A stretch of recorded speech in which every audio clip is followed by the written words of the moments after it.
Alright, welcome back to my channel. Today I want to talk about kind of some things that I've been seeing in the creator landscape a lot recently. A lot of people with the new releases, the Canon C50, the Fuji Eterna, the Nikon ZR, you name it. The even Sony FX2, the Lumix S12, S12E, S12R, all of those particular things. A lot of people are comparing every camera together solely based on the spec sheets. And sometimes I think they miss the mark on that. Not every camera is designed for every person, right? So what do I mean by that? There's a lot of different creator groups. So you have the social media folks that are focused on cell phone content creation using their cell phone, iPhone, Samsung S25 or Pixel, whatever the case may be. They're using that to make their content. And folks are comparing, cameras like the Nikon ZR to the Sony FX3, and they're not anywhere near the same camera. Now, you can say that the Nikon ZR has better specs than the FX3. And that's probably true. I mean, that camera is roughly 5 years old almost. The Sony FX3 came out in 2021. And so if a camera being released in 2025, 4 years later, isn't better in the spec sheet, then that would be an automatic knock on that new camera maker, right? The C50, I definitely think, is a competitor to the Sony FX3. I don't think the Nikon ZR is. I think the Nikon ZR is more of a competitor to the Sony A7C2 or ZVE1 or something, in that range, if you will, with it being more focused on compact, portability, different things like that, right? You can use it anywhere. So getting back to those creator groups, the different creator groups are, you have, like I said, you have your entry-level content creators, and I don't say entry-level disrespectfully, but like social media, content, IG, TikTok, using cell phone and a ring light primarily. But then you have your groups that are more like the prosumer level, right? So for that first group, you might use a ZVE1. You might use a ZVE10. You might use a Nikon ZR or Nikon ZR, Lumix, whatever. You might use one of those entry-level cameras, for someone at that level, right?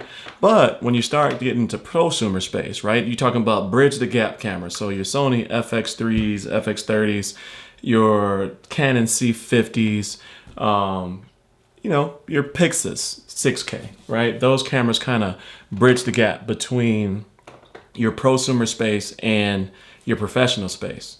Now your professional space, that's when you start seeing the Fuji Eterna. That's when you start seeing the Pixis 12K and Ursa. That's when you start seeing the Sony FX6, right? That's when you start seeing the group of those type of cameras that are designed for on-set situations, right? Less in YouTube studios, kind of like this.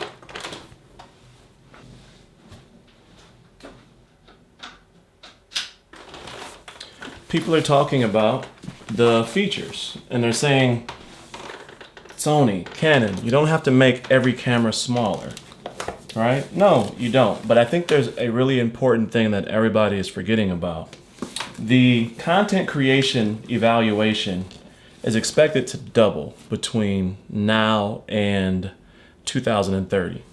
And roughly, we're talking $100 billion a year in the content creation environment space, right?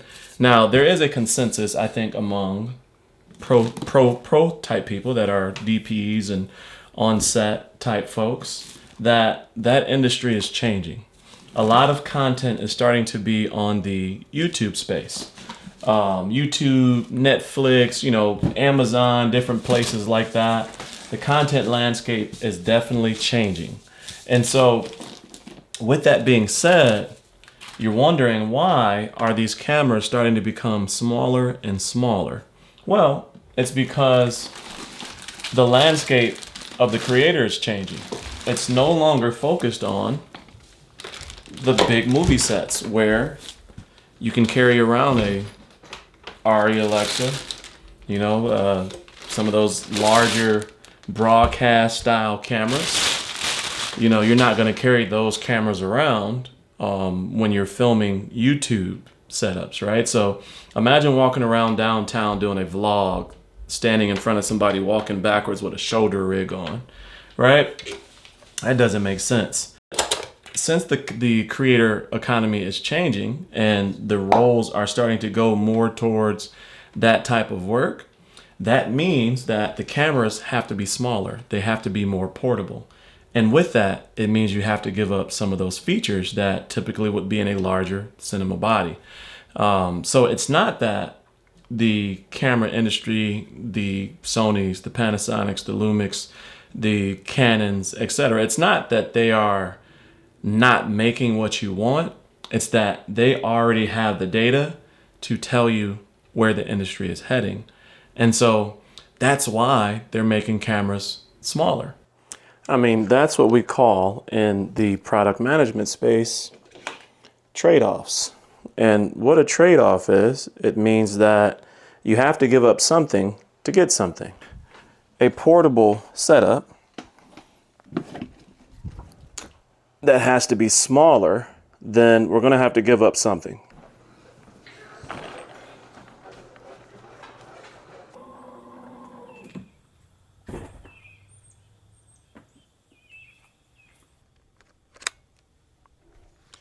So I think it's important for everybody to understand that trade-offs are intentional. They come in very many different ways. I mean, if you really want a small mirrorless style body, then you're going to have to be okay with sometimes that small mirrorless portable body overheating. Or you're going to have to do something like the more traditional cameras. And a lot of people are asking for internal ND filters, but they don't like the size of the Blackmagic 6K Pro that does has internal ND filters. They think something like this is too large, or it's built like a football, it's odd shaped, it's hard to build out, right? But you can get internal ND filters with this. And you have to understand that those decisions by the manufacturers are intentional. So cameras like the Nikon ZR don't necessarily compete directly with the FX3 just because it has better codecs and better resolution. It's more along the lines of just because it's a newer camera.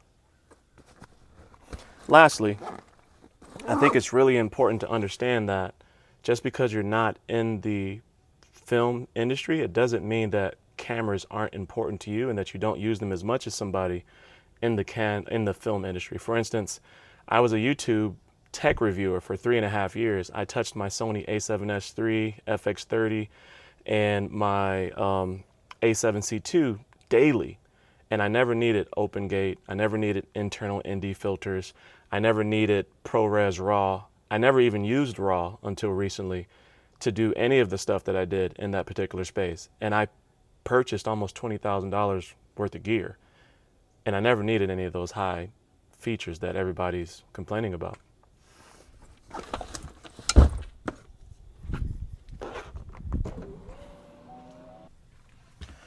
I mean, think of it as Sony, Nikon, Canon, etc. Think of them like a planner, right? And 10 of you and your friends are going to eat dinner.